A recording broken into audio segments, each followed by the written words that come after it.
2 Samuel 24ஆம் அதிகாரம். 1. கர்த்தருடைய கோபம் திரும்ப இஸ்ரவேலின் மேல் மூண்டது. இஸ்ரவேல் யூதா என்பவர்களை இலக்கம் பார் என்று அவர்களுக்கு விரோதமாய் சொல்லுகிறதற்கு தாவீது ஏவப்பட்டான். 2. அப்படியே ராஜா தன்னோடிருக்கிற சேனாபதியாகிய யோவாபை பார்த்து, ஜனங்களின் இலக்கத்தை நான் அறியும்படிக்கு நீ தான்முதல் பெயெர்செபா மட்டுமுள்ள இஸ்ரவேலரின் கோத்திரமெங்கும் சுற்றித்திரிந்து ஜனங்களை தொகையிடுங்கள் என்றான். 3. அப்பொழுது யோவாப் ராஜாவை பார்த்து, ராஜாவாகிய என் ஆண்டவனுடைய கண்கள் காணும்படி உம்முடைய தேவனாகிய கர்த்தர் ஜனங்களை இப்பொழுது இருக்கிறதை பார்க்கிலும் 100 மடங்கு அதிகமாய் வர்த்திக்க பண்ணுவாராக. ஆனாலும் என் ஆண்டவனாகிய ராஜா இந்த காரியத்தை விரும்புகிறது என்ன என்றான். 4. ஆகிலும் யோவாபும் இராணுவத் தலைவரும் சொன்ன வார்த்தை செல்லாதபடிக்கு ராஜாவின் வார்த்தை பலத்தது. அப்படியே இஸ்ரவேல் ஜனங்களை தொகையிட யோவாபும் இராணுவத் தலைவரும் ராஜாவை விட்டு புறப்பட்டு போய் 5. யோர்தானை கடந்து காத் என்னும் ஆறுகளின் நடுவே இருக்கிற பட்டணத்திற்கு வலதுபுறமான ஆரோவேரிலும் யாசேரிடத்திலும் பாளையமிறங்கி 6. அங்கேயிருந்து கீலேயாத்திற்கும் தாத்திமொச்சிக்கும் போய் அங்கேயிருந்து தான்யானுக்கும் சீதோனின் சுற்றுப்புறங்களுக்கும் போய் 7. பிற்பாடு தீரி என்னும் கோட்டைக்கும் ஏவியர் கானானியருடைய சகல பட்டணங்களுக்கும் போய் அங்கேயிருந்து யூதாவின் தென்புறமான பெயெர்செபாவுக்கு போய் 8. இப்படி தேசமெங்கும் சுற்றித்திரிந்து 9 மாதமும் 20 நாளும் ஆன பிற்பாடு எருசலேமுக்கு வந்தார்கள். 9. யோவாப் ஜனத்தை இலக்கம் பார்த்த தொகையை ராஜாவுக்கு கொடுத்தான். இஸ்ரவேலிலே பட்டயம் உருவத்தக்க யுத்த சேவகர் 8 லட்சம் பேர் இருந்தார்கள். யூதா மனுஷர் 5 லட்சம் பேர் இருந்தார்கள். 10. இவ்விதமாய் ஜனங்களை எண்ணின பின்பு ராஜாவின் இருதயம் அவனை வாதித்தது. அப்பொழுது தாவீது கர்த்தரை நோக்கி, நான் இப்படிச் செய்ததினாலே பெரிய பாவஞ்செய்தேன். இப்போதும் ஆண்டவரே, உமது அடியானின் அக்கிரமத்தை நீக்கிவிடும். நான் மகா புத்தியீனமாய்ச் செய்தேன் என்றான். 11. தாவீது காலமே எழுந்திருந்தபோது தாவீதின் ஞானதிருஷ்டிக்காரனாகிய காத் என்னும் தீர்க்கதரிசிக்கு கர்த்தருடைய வார்த்தை உண்டாகிச் சொன்னது. 12. நீ தாவீதினிடத்தில் போய் 3 காரியங்களை உனக்கு முன்பாக வைக்கிறேன். அவைகளில் ஒரு காரியத்தை தெரிந்துகொள், அதை நான் உனக்குச் செய்வேன் என்று கர்த்தர் உரைக்கிறார் என்று சொல் என்றார். 13.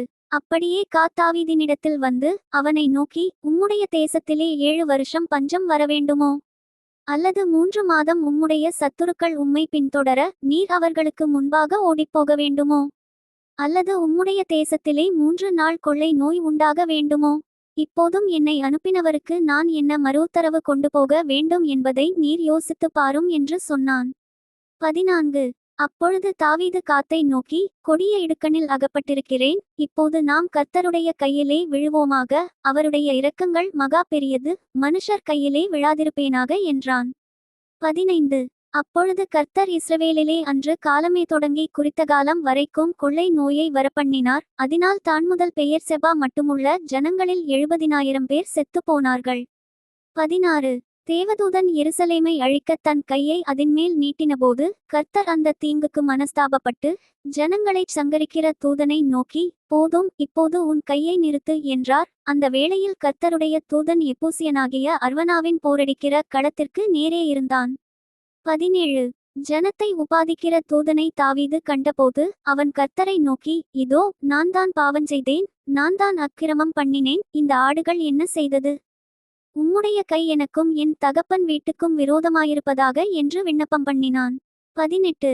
அன்றைய தினம் காத் என்பவன் தாவீதினிடத்தில் வந்து அவனை நோக்கி, நீர் போய் எபூசியனாகிய அர்வனாவின் களத்திலே கர்த்தருக்கு ஒரு பலிபீடத்தை உண்டாக்கும் என்றான். 19. காத்துடைய வார்த்தையின்படியே தாவீது கர்த்தர் கற்பித்த பிரகாரமாக போனான். 20. அர்வனா ஏறிட்டு பார்த்து ராஜாவும் அவனுடைய ஊழியக்காரரும் தன்னிடத்தில் வருகிறதைக் கண்டு அர்வனா எதிர்கொண்டு போய் தரைமட்டும் குனிந்து ராஜாவை வணங்கி 21. ராஜாவாகிய என் ஆண்டவன் தமது அடியானிடத்தில் வருகிற காரியம் என்ன என்று கேட்டதற்கு தாவீது, வாதை ஜனத்தை விட்டு நிறுத்தப்பட கர்த்தருக்கு ஒரு பலிபீடத்தை கட்டும்படிக்கு இந்த களத்தை உன் கையிலே கொள்ளவந்தேன் என்றான். 22. அர்வனா தாவீதை பார்த்து, ராஜாவாகிய என் ஆண்டவன் இதை வாங்கிக் கொண்டு தம்முடைய பார்வைக்கு நலமானபடி பலியிடுவாராக. இதோ தகனபலிக்கு மாடுகளும் விறகுக்கு போரடிக்கிற உருளைகளும் மாடுகளின் நுகத்தடிகளும் இங்கே இருக்கிறது என்று சொல்லி. 23. அர்வனா ராஜயோக்கியமாய் அவை எல்லாவற்றையும் ராஜாவுக்கு கொடுத்த பின்பு அர்வனா ராஜாவை நோக்கி, உம்முடைய தேவனாகிய கர்த்தர் உம்மிடத்தில் கிருபையாயிருப்பாராக என்றான். 24. ராஜா அர்வனாவை பார்த்து, அப்படியல்ல, நான் இலவசமாய் வாங்கி என் தேவனாகிய கர்த்தருக்கு சர்வாங்கதகனபலிகளைச் செலுத்தாமல் அதை உன் கையிலே விலைக்கிரயமாய் வாங்குவேன் என்று சொல்லி தாவீது அந்த களத்தையும் மாடுகளையும் 50 சேக்கல் நிறைவெள்ளிக்கு கொண்டான். 25. அங்கே தாவீது கர்த்தருக்கு ஒரு பலிபீடத்தை கட்டி சர்வாங்கதகனபலிகளையும் சமாதான பலிகளையும் செலுத்தினான். அப்பொழுது கர்த்தர் தேசத்துக்காகச் செய்யப்பட்ட வேண்டுதலை கேட்டருளினார். இஸ்ரவேலின் மேலிருந்த அந்த வாதை நிறுத்தப்பட்டது. 1 நாளாகமம் 21ஆம் அதிகாரம். 1. சாத்தான் இஸ்ரவேலுக்கு விரோதமாய் எழும்பி இஸ்ரவேலை தொகையிடுகிறதற்கு தாவீதை ஏவிவிட்டது. 2. அப்படியே தாவீது யோவாபையும் ஜனத்தின் சேர்வைக்காரரையும் நோக்கி, நீங்கள் போய் பெயர்செபா தொடங்கித் தான் மட்டும் இருக்கிற இஸ்ரவேலை எண்ணி அவர்கள் இலக்கத்தை நான் அறியும்படிக்கு என்னிடத்தில் கொண்டு வாருங்கள் என்றான். 3. அப்பொழுது யோவாப், கர்த்தருடைய ஜனங்கள் இப்போது இருக்கிறதைப் பார்க்கிலும் நூறத்தனையாய் அவர் வர்த்திக்க பண்ணுவாராக. ஆனாலும் ராஜாவாகிய என் ஆண்டவனே, அவர்களெல்லாரும் என் ஆண்டவனின் சேவகரல்லவா? என் ஆண்டவன் இதை விசாரிப்பானேன்? இஸ்ரவேலின் மேல் குற்றமுண்டாக இது நடக்க வேண்டியது என்ன என்றான். 4. யோவாப் அப்படிச் சொல்லியும் ராஜாவின் வார்த்தை மேலிட்டபடியினால் யோவாப் புறப்பட்டு இஸ்ரவேல் எங்கும் சுற்றித்திரிந்து எருசலேமுக்கு வந்து 5. ஜனத்தை இலக்கம் பார்த்து தொகையை தாவீதிடத்தில் கொடுத்தான். இஸ்ரவேலிலெல்லாம் பட்டயம் உருவத்தக்கவர்கள் 11 லட்சம் பேரும் யூதாவில் பட்டயம் உருவத்தக்கவர்கள் 4,70,000 பேரும் இருந்தார்கள். 6. ஆனாலும் ராஜாவின் வார்த்தை யோவாபுக்கு அருவருப்பாயிருந்தபடியினால் லேவி பென்யமீன் கோத்திரங்களில் உள்ளவர்களை அவர்களுடைய இலக்கத்திற்குட்பட எண்ணாதே போனான். 7. இந்த காரியம் தேவனுடைய பார்வைக்கு ஆகாததானபடியினால் அவர் இஸ்ரவேலை வாதித்தார். 8. தாவீது தேவனை நோக்கி, நான் இந்த காரியத்தைச் செய்ததினால் மிகவும் பாவஞ்செய்தேன். இப்போதும் உம்முடைய அடியேனின் அக்கிரமத்தை நீக்கிவிடும், வெகு புத்தியீனமாய்ச் செய்தேன் என்றான். 9. அப்பொழுது கர்த்தர் தாவீதின் ஞானதிருஷ்டிக்காரனாகிய காத்துடனே பேசி, 10. நீ தாவீதினிடத்தில் போய் 3 காரியங்களை உனக்கு முன்பாக வைக்கிறேன். அவைகளில் ஒரு காரியத்தை தெரிந்துகொள், அதை நான் உனக்குச் செய்வேன் என்று கர்த்தர் உரைக்கிறார் என்று சொல் என்றார். 11. அப்படியே காத் தாவீதினிடத்தில் வந்து அவனை நோக்கி, 12. 3 வருஷத்து பஞ்சமோ, அல்லது உன் பகைஞரின் பட்டயம் உன்னை பின்தொடர நீ உன் சத்துருக்களுக்கு முன்பாக முறிந்தோடிப்போகச் செய்யும் 3 மாதச் சங்காரமோ, அல்லது 3 நாள் கர்த்தருடைய தூதன் இஸ்ரவேலுடைய எல்லையெங்கும் சங்காரம் உண்டாகும்படி தேசத்தில் நிற்கும் கர்த்தருடைய பட்டயமாகிய கொள்ளை நோயோ? இவைகளில் ஒன்றை தெரிந்துகொள் என்று கர்த்தர் உரைக்கிறார். இப்போதும் என்னை அனுப்பினவருக்கு நான் என்ன மறுஉத்தரவு கொண்டு போக வேண்டும் என்பதை யோசித்துப் பாரும் என்றான். 13. அப்பொழுது தாவீது காத்தை நோக்கி, கொடிய இடுக்கணில் அகப்பட்டிருக்கிறேன். இப்போது நான் கர்த்தருடைய கையிலே விழுவேனாக. அவருடைய இரக்கங்கள் மகா பெரியது, மனுஷர் கையிலே விழாதிருப்பேனாக என்றான். 14. ஆகையால் கர்த்தர் இஸ்ரவேலிலே கொள்ளை நோயை வரப்பண்ணினார். அதனால் இஸ்ரவேலில் 70,000 பேர் மடிந்தார்கள். 15. எருசலேமையும் அழிக்க தேவன் ஒரு தூதனை அனுப்பினார். ஆனாலும் அவன் அழிக்கையில் கர்த்தர் பார்த்து அந்த தீங்குக்கு மனஸ்தாபப்பட்டு சங்கரிக்கிற தூதனை நோக்கி, போதும், இப்போது உன் கையை நிறுத்து என்றார். கர்த்தருடைய தூதன் எபூசியனாகிய ஒனானின் களத்தண்டையிலே நின்றான். 16. தாவீது தன் கண்களை ஏறெடுத்து பூமிக்கும் வானத்திற்கும் நடுவே நிற்கிற கர்த்தருடைய தூதன் உருவின பட்டயத்தை தன் கையில் பிடித்து அதை எருசலேமின் மேல் நீட்டியிருக்கக் கண்டான். அப்பொழுது தாவீதும் மூப்பர்களும் இரட்டு போர்த்துக்கொண்டு முகங்குப்புற விழுந்தார்கள். 17. தாவீது தேவனை நோக்கி, ஜனத்தை எண்ணச் சொன்னவன் நான் அல்லவோ? நான் தான் பாவஞ்செய்தேன், பொல்லாப்பு நடப்பித்தேன். இந்த ஆடுகள் என்ன செய்தது? என் தேவனாகிய கர்த்தாவே, வாதிக்கும்படி உம்முடைய கரம் உம்முடைய ஜனத்திற்கு விரோதமாயிராமல் எனக்கும் என் தகப்பன் வீட்டிற்கும் விரோதமாயிருப்பதாக என்றான். 18. அப்பொழுது எபூசியனாகிய ஒனானின் களத்திலே கர்த்தருக்கு ஒரு பலிபீடத்தை உண்டாக்கும்படி தாவீது அங்கே போகவேண்டுமென்று தாவீதுக்குச் சொல் என்று கர்த்தருடைய தூதன் காத்துக்கு கட்டளையிட்டான். 19. அப்படியே தாவீது கர்த்தரின் நாமத்திலே காத் சொன்ன வார்த்தையின்படியே போனான். 20. ஒர்னான் திரும்பி பார்த்தான். அவனும் அவனோடிருக்கிற அவனுடைய 4 குமாரரும் அந்த தேவதூதனை கண்டு ஒளித்து கொண்டார்கள். ஒர்னானோ போரடித்துக் கொண்டிருந்தான். 21. தாவீது ஒர்னானிடத்தில் வந்தபோது ஒர்னான் கவனித்து தாவீதை பார்த்து அவன் களத்திலிருந்து புறப்பட்டு வந்து தரைமட்டும் குனிந்து தாவீதை வணங்கினான். 22. அப்பொழுது தாவீது ஒர்னானை நோக்கி, இந்த களத்தின் நிலத்திலே நான் கர்த்தருக்கு ஒரு பலிபீடத்தை கட்டும்படிக்கு அதை எனக்கு கொடு. வாதை ஜனத்தை விட்டு நிறுத்தப்பட எனக்கு அதை பெரும் விலைக்கு கொடு என்றான். 23.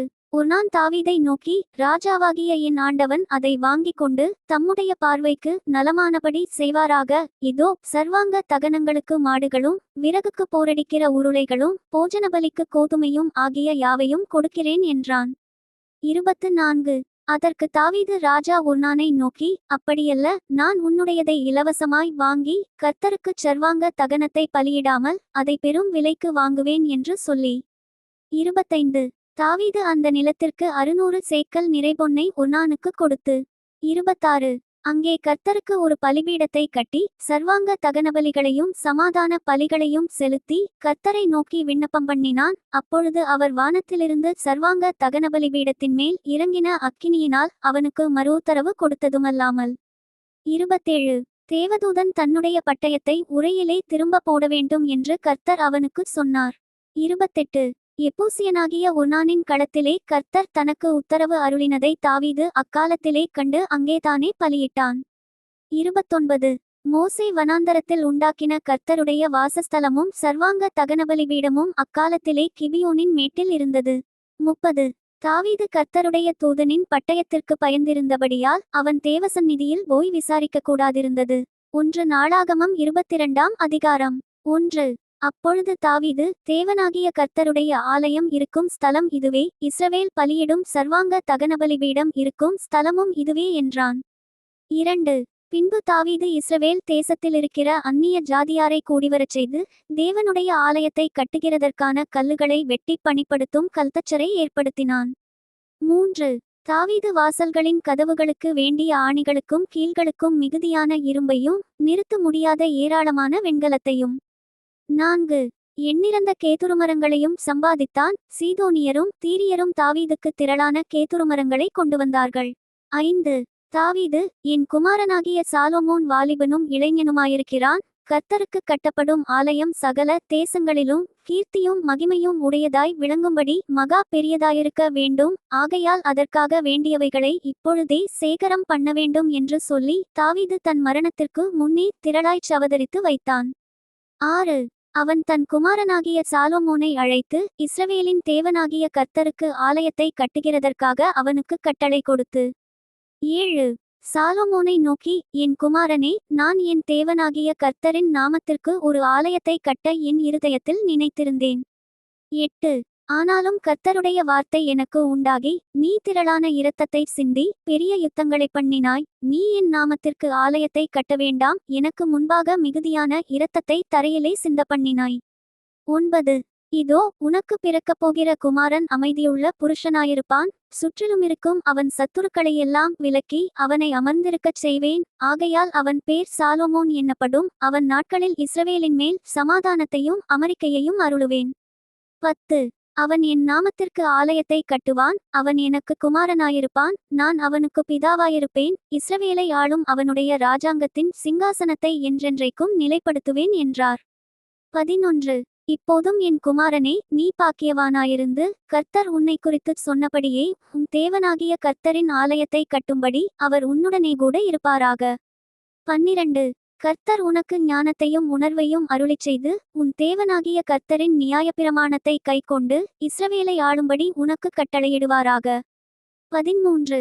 கர்த்தர் இஸ்ரவேலுக்காக மோசேக்கு கற்பித்த நியமங்களையும் நியாயங்களையும் செய்ய நீ கவனமாயிருந்தால் பாக்கியவானாயிருப்பாய். நீ பலங்கொண்டு தைரியமாயிரு, பயப்படாமலும் கலங்காமலும் இரு.